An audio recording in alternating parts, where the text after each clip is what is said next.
மார்க்சிய பெரியாரிய பொது உடைமை கட்சியின் சார்பில் எனக்கு வாய்ப்பளித்தமைக்கு நன்றி.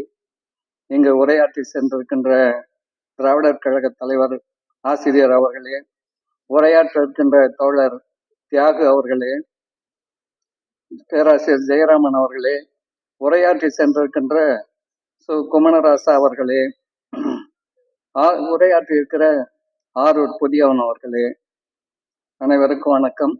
இந்த பாவலரேறு பெருஞ்சித்தனார் எழுத்தடைவுகள் இந்த 16 தொகுதிகளும் என்ன செய்யும் என்றால், இனிமேல் வருங்கால தலைமுறையை பாவலேறு அவர்களை பார்க்காத இளம் தலைமுறையை அவரை பார்த்து உணர்வு கொள்ளும்படி இது தூண்டும். ஏனென்றால் நான் பெரியாரை பார்த்தவனே இல்லை. நான் கல்லூரியில் படிக்கும்போது ஆணைமுத்தையா தொகுத்த பெரியார் ஈவேரா சிந்தனைகள் 3 தொகுதிகளை முழுமையாக படித்துதான் பெரியாரை ஏற்றுக்கொண்டேன். இனிமே இதுதான் நமக்கு வேலை, வேற வேலையே தேவையில்லை, வேலைக்கே போல. ஐயா எனக்கு இருந்த ஆர்வத்தினால ஆணைமுத்தையா நீ வந்துருப்பா சென்னைக்கு அப்படின்னு 89 இருந்து இங்க வந்துட்டேன். அப்படி இந்த நூல், இந்த எழுத்தடைவு பல பெருஞ்சித்தனார் அன்பர்களை, பல உண்மையான தமிழ் தேசியர்களை உருவாக்கும். பெருஞ்சித்தனார் அவர்கள் தமிழ் தேசியத்தினுடைய மாபெரும் தலைவர், பெரியாரை ஏற்றுக்கொண்ட உண்மையான தமிழ் தேசிய போராளி. அதுதான் சிறப்பு. பெரியாரை பற்றி அவர் பல பாடல்களை எழுதியிருக்கிறார். பெரியாரை ஒரு தமிழ்நாட்டு விடுதலையாளராக பெருஞ்சித்தனார் ஏற்றுக்கொண்டிருக்கிறார். அதற்கு பெரியார் இருக்கிற காலத்திலேயே இவர் தமிழ்நாடு பிரிவினை மாநாடுகளை நடத்தியிருக்கிறார். இன்றைக்கு பல பேர் ஏதோ பெரியாரை இழித்து பேசுவதுதான் தமிழ் தேசியம் என்று இருக்கின்ற இந்த சூழலில், 2 ஆபத்தான சூழலில் இன்றைக்கு நாம் இருந்து கொண்டிருக்கிறோம். ஒன்று, RSS என்கிற அமைப்பினுடைய அதனுடைய அரசியல் பரிமாணம் தான் பாஜக. அது இன்றைக்கு ஆட்சியை ஆண்டு கொண்டிருக்கிறது. டெல்லியில் தன்னுடைய ஆரிய நச்சு கருத்துக்களை பரப்பி கொண்டிருக்கிறது. இன்னொன்று, போலி தமிழ் தேசியம் இன்றைக்கு பெரியாருக்கு எதிராக குரல் கொடுத்து கொண்டிருக்கிறது. இந்த சூழலில் தான் பாவலர் ஐயா அவர்கள் தான் எழுதியிருக்கிறார், ஆரிய பார்ப்பனர்களின் அளவிருந்த கொட்டங்கள், ஒரு நூலே இருக்கு.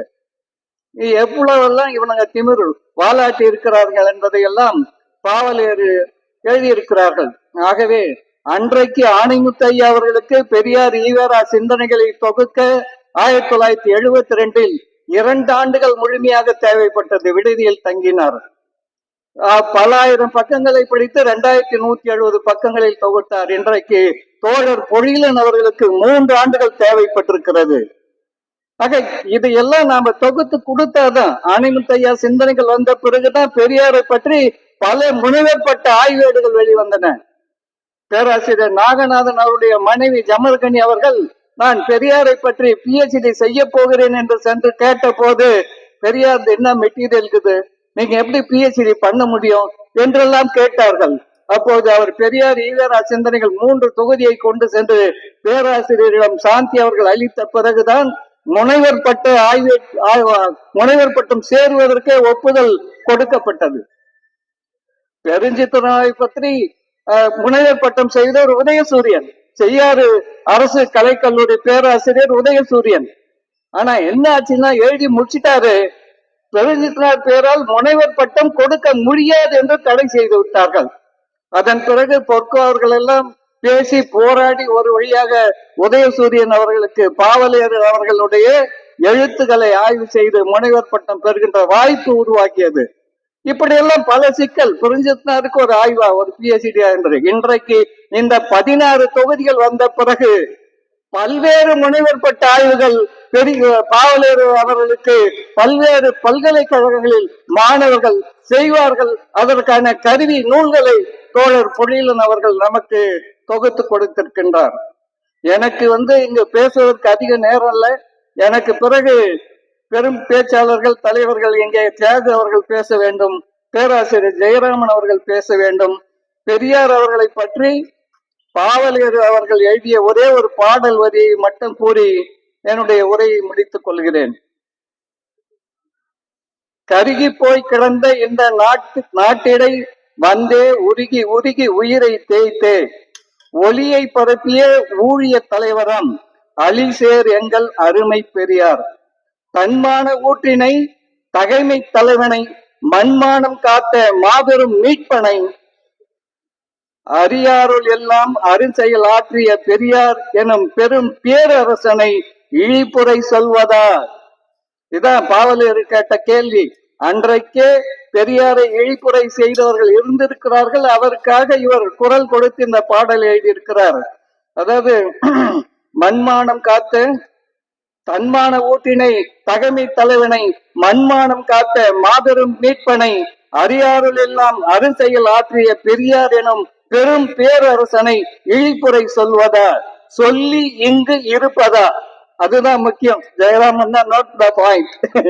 அத பெரியாரை சொல்லி இங்கு பெரியார் எனும் பேரரசனை இழிப்புரை சொல்வதா? சொல்லி இங்கு இருப்பதா? பழிப்புரை வந்து நம் செவிகளில் பாய்ப்பதா? நச்சு விதைகளா நயந்து அவர் சொன்னவை? பச்சிலை மருந்தன்றோ எமக்கு அவர் பகர்ந்தவை? பார்ப்பன பதடிகள் எமை படுத்திய ஆட்பொலி அடங்கியது அவரினால் அன்றோ? ஆரிய குறும்பர்கள் ஆக்கிய கொடுமையின் வேரினை தீர்த்தது அவர் வினை அன்றோ என்று பாவலர் அவர்கள் பெரியார் அவர்களை பற்றி தென்மொழி ஏட்டில் சுவடி 18 ஓலை 8 ஆண்டு 1982 இப்படி ஒரு பாடலை எழுதியிருக்கிறார்கள். ஆகவே பாவலர் அவர்கள் அறிவுறுத்திய வண்ணம் இன்றைக்கு பெரியாரை இகழ்கின்ற மக்களை நாம் நேரில் பெருஞ்சித்தனாருடைய பாடல்களோடு எதிர்கொள்வோம் என்று கூறி எனக்கு வாய்ப்பளித்த உங்கள் அனைவருக்கும் நன்றி கூறி முடித்துக் கொள்கிறேன். நன்றி, வணக்கம்.